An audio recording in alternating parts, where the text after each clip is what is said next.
every conversation, there's not one conversation that goes on in a boardroom anywhere in the world that doesn't talk about people.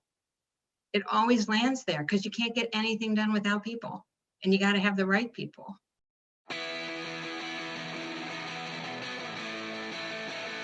Hi, it's John Bernatovich, your host of the HR Like a Boss podcast. Welcome to Season 3.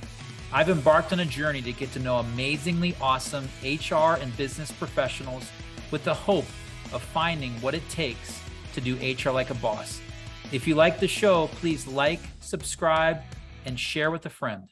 And on today's episode, I am joined by a longtime friend, Patti Stumpp, and I really appreciate having you on the show. Patti, welcome. Thank you.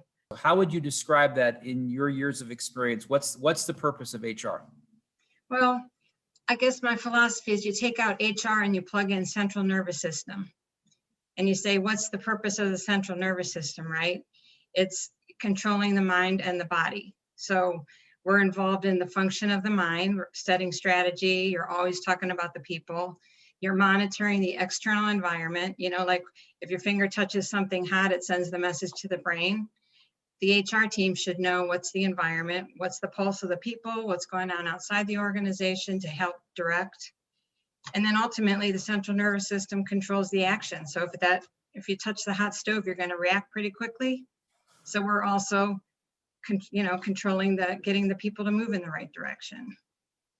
What challenges do you think HR faces in order to achieve that purpose, right? To connect the aspects of the business in the way that it does? I think, obviously having the right HR people embedded in the organization, because if you don't have the credibility and you're not there living in the business, you won't be able to influence the mind. You won't be able to influence that external, really understand the environment. So not everyone looks at HR the same way. I'm the first HR person to come to OhioGuidestone with the type of background that I have. And I've had a number of people say that they didn't know what HR could be until they met me. And my CEO had that, he knew he needed to do something different, was really moving from transaction to strategic, right? At the end of the day, that's what you're looking for, is how do we get everyone moving in the same direction and not just worry about checking the boxes. How did you learn that a barrier in HR is really transactionally focused, compliant focused mindset? How were you able to yourself move from that? And maybe you always have been that. I can't say for sure, but how did you or would others go through that transition from transactional, compliance centric to strategic, business driven? Oh, that's a great question. I think when you start, you think about, the light bulb went off for me in college. I was a psychology major and I thought I'm going to be a psychologist. And I was invited to be part of an interview team to choose resident advisors.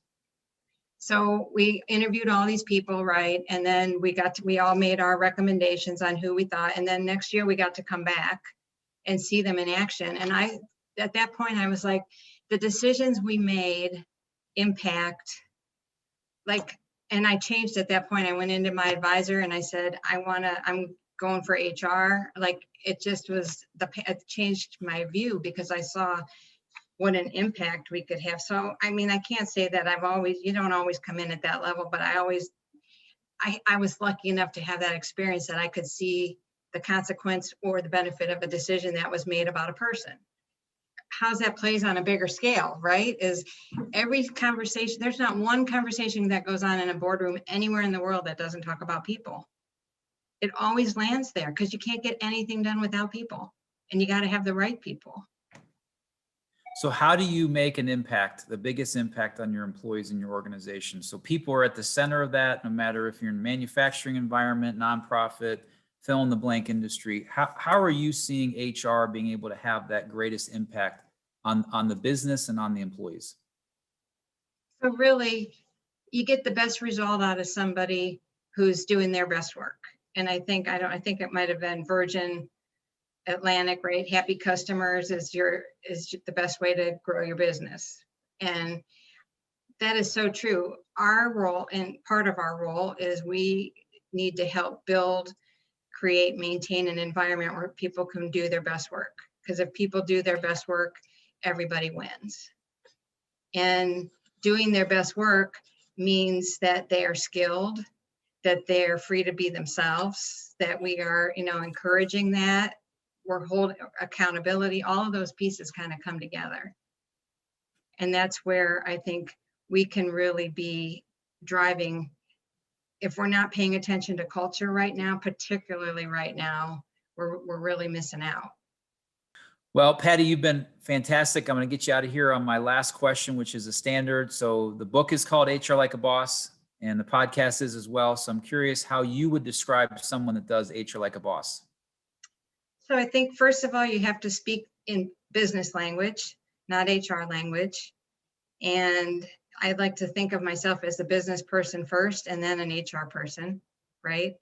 And I think really exercising authority and speaking with authority, because we in HR have every right and have to be at every table.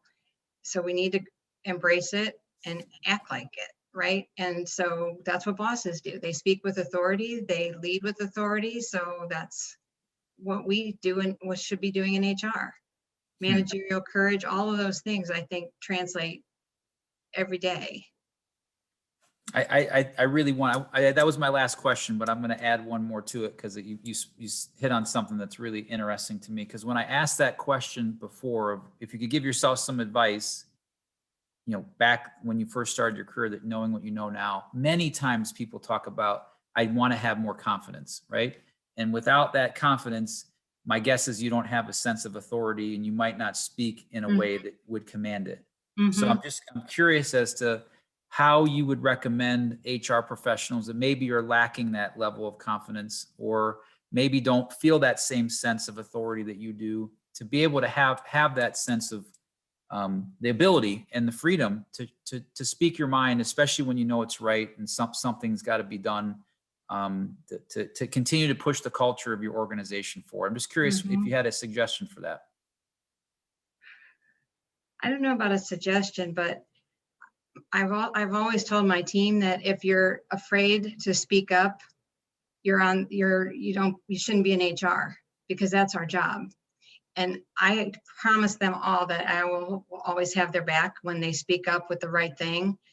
And I think it's hard knowing that someone has your back, I think gives you more confidence.